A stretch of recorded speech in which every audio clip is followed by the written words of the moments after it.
We got one today that goes way back with me. Now, I've always had a hard time trying to explain or tell people about Cherry 2000. Title's a little sus. Sounds like something that requires batteries. No, it's not. Watching this as an adult in today's relationship climate of 2000 now, it hits a little different than when I used to watch this movie in the past. There's some social undertones that I kind of feel are a little more relevant today than they were when I originally saw this. Now, all of that said, it's a ridiculous interpretation of the future. Like people walking around in a neon glowing boomerang for a hat and 3 ties and like plastic business pants. No, it ain't gonna happen. So our story, what's our story about? Story's about Sam, a broken-hearted average Joe who lives with his companion robot girlfriend, Cherry. Her model is a Cherry 2000. Honey? Hi.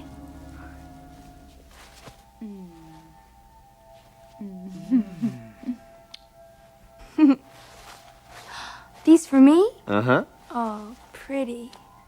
You hungry? Yeah. I fixed your favorite. The actress that plays Cherry, she does a pretty decent job. Think of her as like the Terminator if it was cute and ignorant at the same time. After a pretty bad day at work, Sam comes home to a romantic dinner that Cherry set up of wine and cheeseburgers.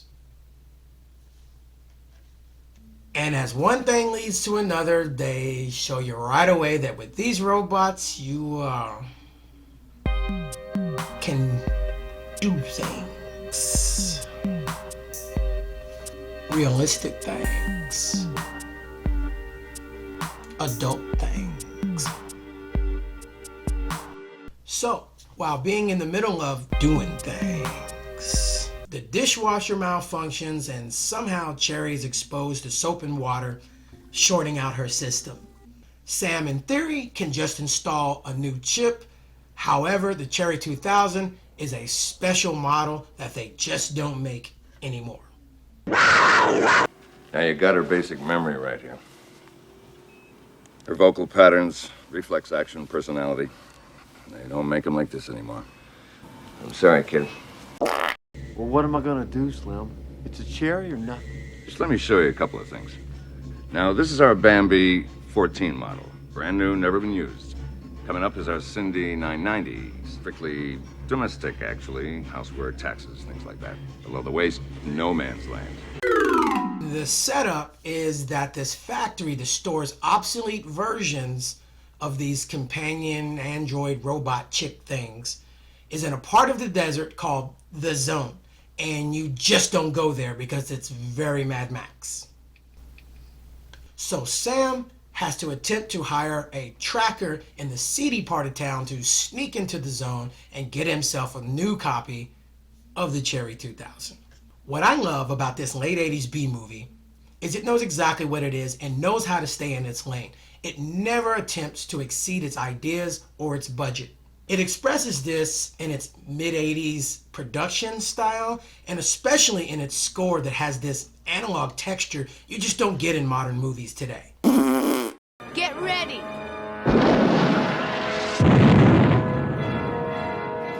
You know how to use it?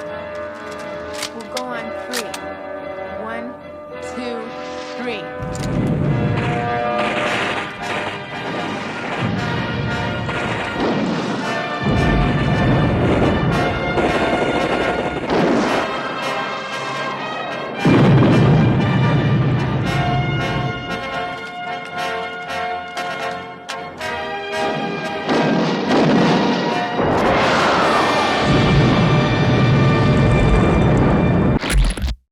Don't get me wrong, it's ridiculous. But like I mentioned, it builds this world where men and women no longer get along on the dating scene. So relationships are handled by mediators who negotiate terms of use.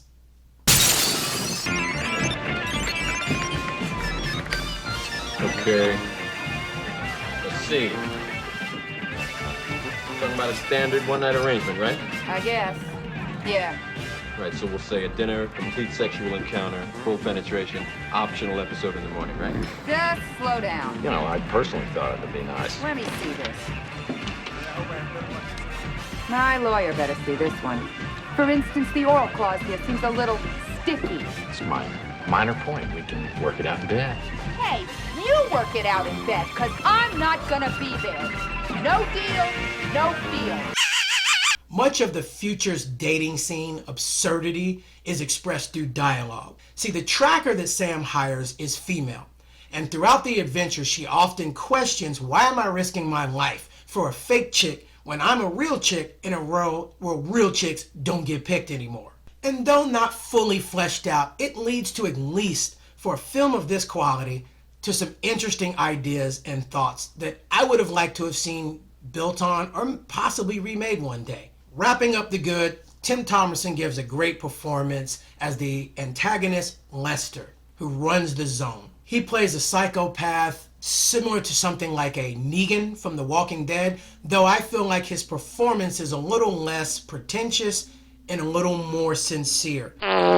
We'll get one of these fired up, it's like slamming an octopus.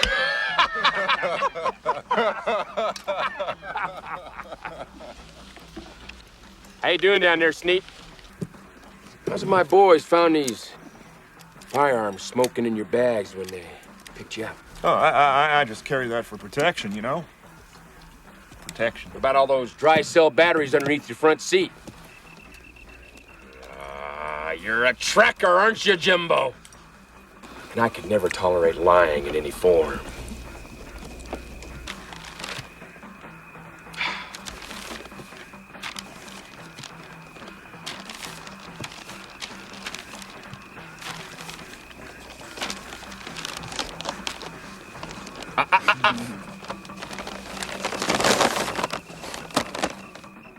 Now what?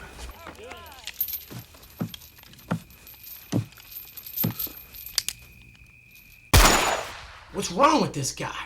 Sliding on into some of that bad, there is some off dialogue and some very poor delivery of said dialogue here. Laughable. Melanie Griffith is just one of those actresses. I can't tell whether she's like acting bad or just has this Xanax way of delivering lines of dialogue. It's sort of like this pace, you know? I grew up in the zone, mister. I've been a guide in the territory since I was a kid. I can distinguish between poisonous and non-poisonous reptiles and another roads. I used to ride with 6-fingered Jake when he had all his digits. But other than bad dialogue and bad dialogue delivery, the film can be a little predictable, and you kind of start realizing where it's going before it gets there. And lastly, yeah, its depiction of the future, it's laughable, but in a way, that's kind of the charm of the film. Final verdict, Cherry 2000 is definitely a hidden gem for me. A fun 80s depiction of a dystopian future on a low budget. Where can you go wrong?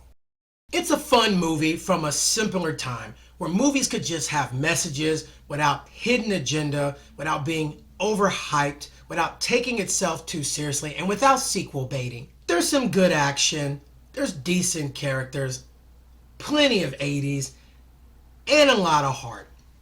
That's my hidden gem review of Cherry 2000. Thanks for watching, and we'll see you next.